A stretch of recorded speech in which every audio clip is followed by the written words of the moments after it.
Hello friends, let's create this clock wipe text effect and let's get right into it. I put here a text with a drop shadow on the timeline, and the first thing we do is we go to the effects library and go for the clock wipe text effect. We drag it here on the begin of our text, close the effects library. We drag the clock wipe out. This is what we have for now. And we change the clockwise parameter so that it goes anti-clockwise.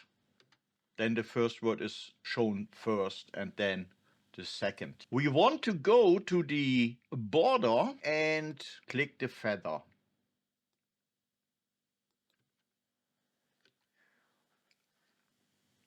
If we go here to see how the feather is affecting our text overall, we don't want it to show already part of the second word, so we have to adjust it a tiny bit, and this will make it smoother.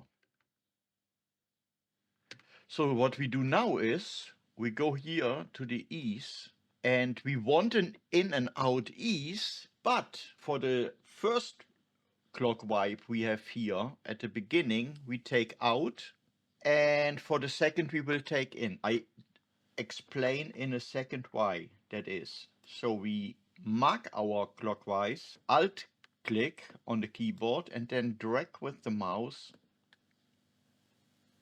clockwise to the end of our text, and here we go to in.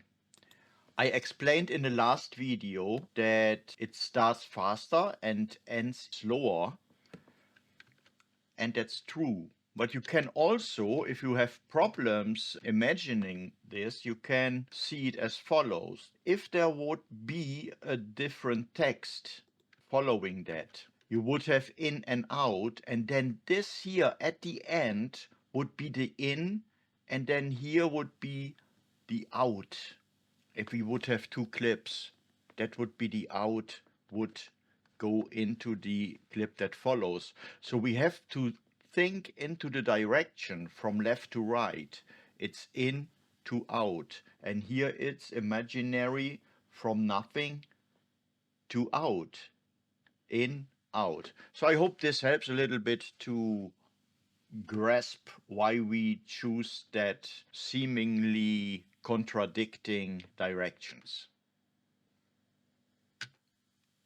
So let's have a look at full screen. I hope you have fun with this.